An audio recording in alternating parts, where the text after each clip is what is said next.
विनम्र आग्रह करता हूं आज के आयोजन में पधारे अंतर्राष्ट्रीय कथा व्यास पूज्य अनिरुद्धाचार्य जी महाराज को। जब वे कथा करते हैं तो भागवत की चर्चा सिर्फ भारत ही नहीं सुनता बल्कि विश्व के अनेक कोनों में सुनी जाती है। इन दिनों भारत के सबसे लोकप्रिय और प्रिय कथा व्यासों में से एक हैं पूज्य अनिरुद्धाचार्य जी महाराज। स्वागत है।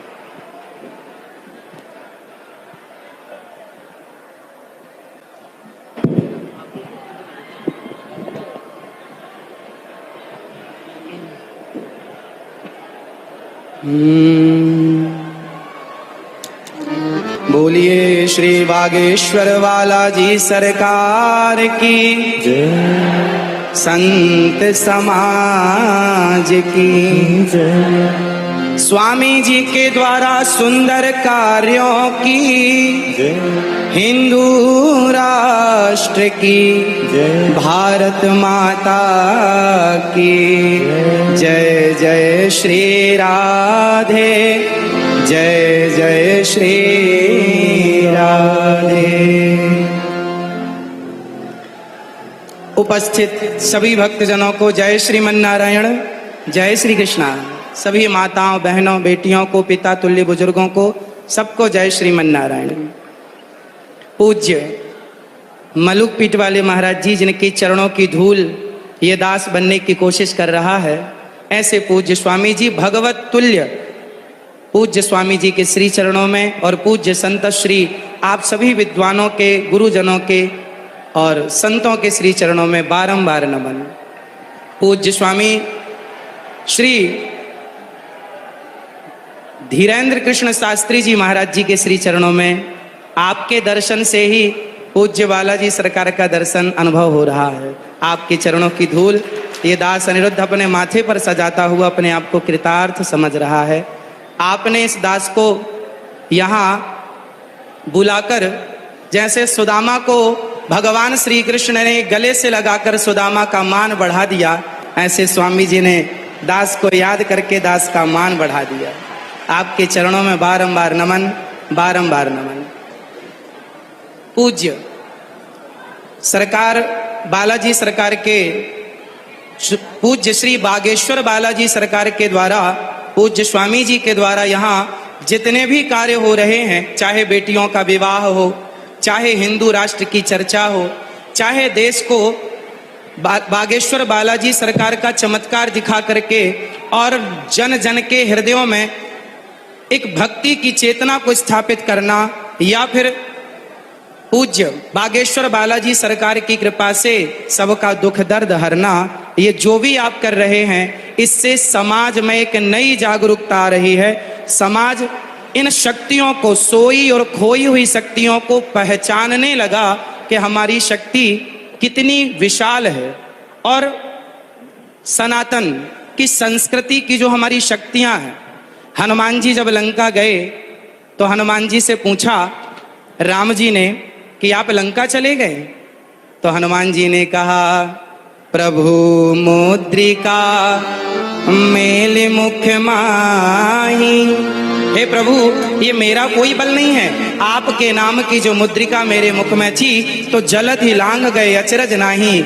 यदि भगवत कृपा से हनुमान जी छलांग लगा के सेतु को, समुद्र को पार कर सकते हैं, तो उन्हीं हनुमान जी की कृपा से पूज्य स्वामी जी यदि समाज को जोड़ रहे हैं, हिंदू राष्ट्र का सपना देख रहे हैं, तो ये भगवत कृपा ही है और ये संभव है। आप देखिए, हिंदू क्या है, हिंदू किसे कहते हैं? आज विदेशी आते हैं, आकर हिंदू बन जाते हैं और राम नाम की जपते माला भक्ति में रम जाते हैं। धरा ये जिस पर घूम रही, हम उसी केंद्र के बिंदु हैं। गर्व से कहो हम हिंदू हैं, हम हिंदू हैं, हम हिंदू। सनातन धर्म क्या है? सनातन संस्कृति किसे कहते हैं? आज समझने की बात है। जब हमसे कोई पूछता है कि आप कितने भाई हैं, तो हम कहते हैं हम 2 भाई हैं, हम 3 भाई हैं, हम 4 भाई हैं, हम 5 भाई, या हम सिंगल हैं। हम ऐसा परिचय देते हैं। यदि आप कितने लोग चाहते हैं कि हिंदू राष्ट्र बनना जरूरी है? चाहते हैं? तो आज से अपना परिचय बदलिए। और कोई आपसे पूछे आप कितने भाई हैं, तो ये मत कहो कि हम 1 2 3 4 5 भाई हैं, ये कहो हम टोटल 4 भाई हैं। और 4 कौन कौन? ब्राह्मण, क्षत्रिय, वैश्य और शूद्र। हम चारों जब संगठित होंगे तब हिंदू राष्ट्र बन सकेगा। यदि हम संगठित नहीं हुए तो केवल सपने ही रह जाएंगे। इसलिए आज से हम कितने भाई हैं? कौन कौन? ब्राह्मण, क्षत्रिय, वैश्य, शूद्र। ये चारों मिलकर जहां सुमति तहां संपत्ति नाना, जहां कुमति तहां विपत्ति निदाना। जहां संगठन होता है ना वहीं विजय होती है। जहां एकता है वहां सब कुछ है। संसार की हर खुशी वहां है जहां एकता है। यदि हम बिखर गए, मुगलों ने, अंग्रेजों ने क्या किया? हम हिंदुओं को, हम सनातनियों को लड़ाया, आपस में लड़ाया। फूट डालो शासन करो किसका नारा था? तो आपस में लड़ाया उन्होंने, हम लड़ते चले गए और लड़ने का परिणाम ये हुआ कि हमारे देश के टुकड़े टुकड़े हो गए। केवल लड़ाई का परिणाम है ये। यदि हम संगठित रहते तो क्या मजाल किसी की कि हमारी तरफ कोई आंख उठाकर देख लेता। हमारे सनातन धर्म में चाहे ब्राह्मण हो, क्षत्रिय हो, वैश्य हो, शूद्र हो, आप बताइए आज जिस छुआछूत, ऊंच नीच की बात की जाती है, बताइए क्या हमारे सनातन धर्म में, क्या हमारे हिंदू धर्म में, क्या हमारे वेद पुराणों, ऋषि मुनियों के द्वारा क्या छुआछूत की भावना कभी थी? यदि छुआछूत होता तो भगवान राम निषाद राज जी को गले ना लगाते। यदि छुआछूत होता तो भगवान राम माता शबरी के बेर ना खाते।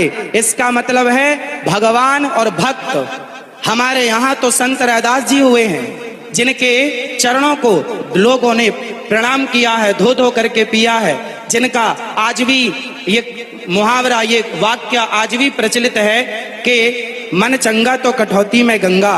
ऐसे महापुरुषों को हमने अपने हृदय में बिठाकर उनको पूजा है। यदि हमारे यहाँ जातवाद होता, ऊंच नीच होती, तो हम कभी भी ऐसे लोगों को इस रूप में स्वीकार ना करते। इसका मतलब हमारे देश में जातवाद था ही नहीं। ये जातवाद का जहर घोलकर सिर्फ सनातनियों को आपस में लड़ाने का षड्यंत्र किया गया, और जिस षड्यंत्र की चपेट में हम सभी भारतीय आ गए। हमको लड़ाया गया, हमें गलत पढ़ाया गया। जैसे समझिएगा क्या क्या गलत पढ़ाया गया। हम लोगों को पढ़ाया गया कि हम जब पढ़ते थे ना तो हमें पढ़ाया जाता था गा गणेश का, गा से गणेश। आज पढ़ाया जाता है गा से गधा। जब गा से गधा पढ़ेंगे तो गधा ही होंगे, फिर गणेश वाली बुद्धि कहां से लाओगे? इसलिए अब एक वाक्य देखिए इतिहास से। लोग कहते हैं कि हिंदू धर्म में सती प्रथा थी, राजा राम मोहन राय जी ने इसे बंद किया। ये जो जानकारी है ना, ये अधूरी जानकारी है। हमारे देश में, हमारे वेदों में, पुराणों में, ऋषि मुनियों के द्वारा हमारी संस्कृति में कभी भी सती प्रथा नहीं थी। यदि थी तो वह किस रूप में थी वो समझने की जरूरत है। हमारे यहाँ ऐसा नहीं था कि पति मर गया तो उसे जबरदस्ती चिता में डाल दिया जाए, ऐसा नहीं था। ऐसा था कि पांडु जी की मृत्यु हुई तो माता माद्री उनके इच्छा से कि मैं अब जाऊंगी, और अपनी स्वेच्छा से उन्होंने सती होना स्वीकार किया। जबकि माता कुंती ने कहा कि ये 5 बच्चे हैं, माद्री माँ ने कहा कि आप इनका ख्याल रखो। तो माता कुंती अपनी इच्छा से रह गई और माता माद्री अपनी इच्छा से चली गई। यदि हमारे देश में सती प्रथा थी तो दशरथ जी के चले जाने पर माता कौशल्या सती क्यों नहीं हो गई? यदि सती प्रथा थी तो दशरथ जी के चले जाने पर माता कौशल्या सती क्यों ना हो गई? इसका मतलब सती प्रथा हमारे यहाँ थी ही नहीं। हाँ, वो सती प्रथा थी कि जैसे मेघनाथ के मर जाने पर, उनकी मृत्यु हो जाने पर उनकी पत्नी ने अपनी स्वेच्छा, अपनी इच्छा से उस सतीत्व को स्वीकार कर लिया, अग्नि में प्रवेश कर गई अपने बल से। जबरदस्ती उठाकर डालना ये परंपरा हमारी कभी थी ही नहीं। हम हिंदू कैसे हैं?